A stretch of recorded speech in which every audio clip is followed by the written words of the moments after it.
Chengli and the Silk Road Caravan, Chapter 12. Chengli lay back on his mat and drifted in and out of the life around him. He thought one day had passed, or maybe 3 or 4. He wasn't sure. The pain pierced through his leg and tugged at his entire body so that he thought he may never walk again.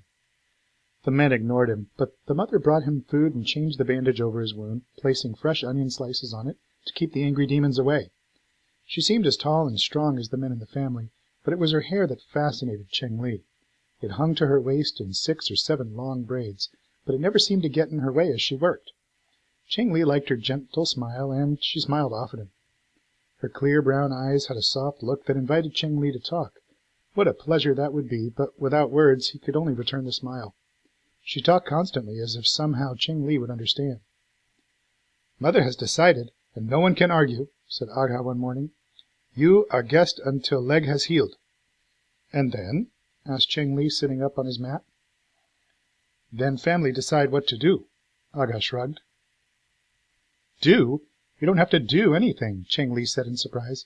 "I don't want to stay here." He looked around the tent and then back at Aga. "But I don't know how I'll leave, either. I have no horse and nowhere to go. The caravan has surely left Kucha without me. And besides, I have to rescue the princess." "Not very good plan," Aga said as he put on his jacket and a hat topped with eagle feathers. He turned away to wrap his left arm in layers of heavy padded leather. Chengli recognized the sign that Aga planned to go hunting with his eagle. There would be fresh meat for supper. He admired Aga, but he didn't like it. Aga had a way of making everything he said sound like an insult. He seemed a little younger than Chengli, and he had that same curly short hair as the rest of his family. In fact, like all the rest of the families in this meadow of nomads. He had skills that Chengli had never seen, especially the hunting. Not with a bow and arrow, but with an eagle. Through the open tent flap, Chengli watched Aga, barefoot and balancing on his horse without a saddle, release the blindfolded eagle from its wooden perch. As it rode on Aga's padded arm, it stretched out its powerful wings and nearly knocked Aga off his horse. "I've got to get out of here," Chengli grumbled. "But how?" He clenched his teeth to help himself concentrate. He had learned the silk trade for his Chang'an merchant, and then learned how to service a caravan trade for Master Fang. None of that helped him now. Here on the mountain, surrounded by lush green meadows and towering spruce trees, he felt ignorant and helpless. He pounded his fist against his forehead as if to pound in some useful thoughts. What do I know from my other lives that can be useful here in the mountains? What do I know that will help me find Mei Ling? He wondered glumly. He sat gazing at the orange and yellow ribbons that threaded their way around the poles of the tent. Not a thing, he decided. Not a thing. But he knew that he could do nothing at all until his leg healed, so he pulled himself up and tried to walk around inside the tent. The pain made him wince, but he could do it. At the end of the week, Mother made him a crutch from a tree branch, put boots on soft padded leather on his feet, and sent him out into the sunshine. The wind welcomed him, brushing his face with the dance of autumn Christmas. This was not the dry, wailing wind of the desert. The breeze came heavy with the aroma of fields and meadows and forests beyond. He limped along the edge of the settlement, thankful for his tree branch crutch. 3 or 4 camels lay contentedly in the grass. Sheep munched their way around the tents and soon became his friends, following him and crowding him, nuzzling his side, almost asking him to pat their soft black and white wool. It was peaceful here, but he didn't feel peaceful. He had to find Mei Ling. Where could she be? And how could he ever find her with no horse to take him anywhere at all? Across the settlement, a song interrupted his thoughts. He grinned. Something important must have happened, because these mountain people announced every bit of news with music. "Well, boy, hear music?"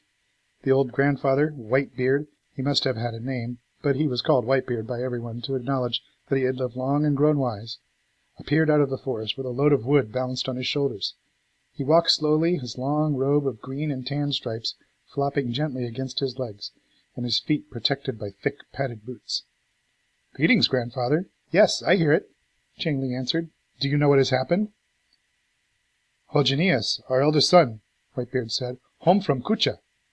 Whitebeard shifted his load and kept walking across the meadow. "He wants to meet you." "Whitebeard," Chengli said, suddenly realizing that he misunderstood the words, "you speak the language of the Middle Kingdom? I didn't know." "Little bit, boy, and very bad. I forget much." Whitebeard chuckled. He dropped his load of wood and looked kindly at Chengli. "When you well again, boy, what you want?" Whitebeard's bushy white eyebrows pushed together above his nose. The skin around his dark eyes crinkled as he smiled at Chengli. What do I want? Echoed Chengli. Why come to mountain? Whitebeard's voice, soft and encouraging, drew out the story once more. In simple sentences, Chengli explained about the princess, how she had been kidnapped, and how he hoped to find and rescue her. What plan, boy? Asked Whitebeard, sitting down on the pile of wood, straightening his long robe, and looking carefully at Chengli. Plan? I have no plan, grandfather. I don't know where she is. I don't know how to find her. I don't know what to do if I do find her. Chengli watched Whitebeard, and for several seconds he felt the old man's eyes searching deep into his own. Not good, boy. Get plan, Whitebeard said, breaking the silence. He stood up and turned up the collar of his robe against the chill in the air, and heaved the wood back onto his shoulders. Come, walk. Make plan. Chengli limped along beside the grandfather, and tried to think. So far, he had never made a plan. Things just happened. He had never thought about a plan to make things happen. I don't think I know how to make a plan, Chengli admitted, leaning on the crutch. What do you want?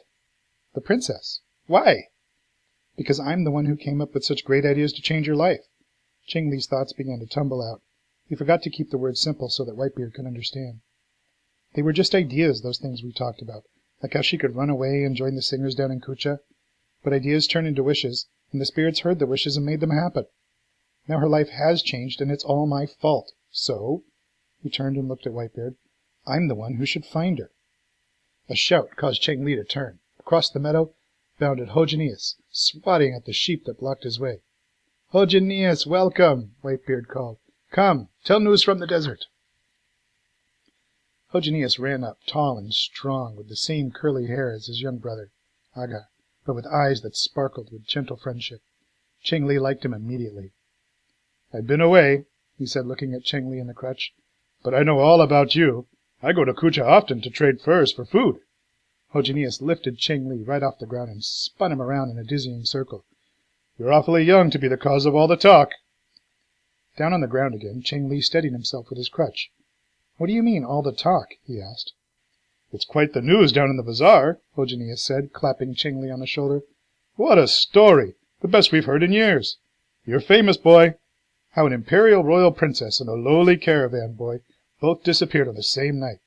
People argue all over Kucha. Chengli stared at Hogenius. Argue? Why should they argue? Well, some say they saw bandits kidnap the princess and a boy, that must be you, ride off on a horse to save her. There's no argument, Chengli said, hopping around his crutch. That's what happened. Oh, but there is argument, Hogenius continued. Others say they actually heard, the same boy planning to help the royal princess escape, and that's what happened. He helped her escape. Hogenius landed a playful punch on Chengli's back. What a nest of bumblebees you've made down in Kucha. He laughed and threw his arms out wide and called to the wind. Our little guest is famous. Hogenius, tell me, Chengli asked, did you hear anything about my caravan or my caravan master, Master Fang? He has completely vanished, gone into hiding. They say he is terrified to show up at either end of his route, Kashgar or Chang'an. He has lost a royal princess, and the emperor's men would slice him in two at the waist for such a crime. Only an idiot would stay with the caravan now. Hogenius jumped over a fallen tree trunk and stood before Chengli. But even without Master Fang, or you, or the princess, the caravan is moving west to reach their final stop at the city of Kashgar, for it is there that they will sell their load to merchants from the distant lands. I saw your caravan leave before I started for home. Chengli grabbed at Hogenius and caught hold of his brightly embroidered vest.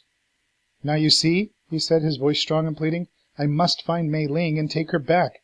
I knew I had to save her, but now I must save my master also. If I take her back to the caravan, they will both be safe.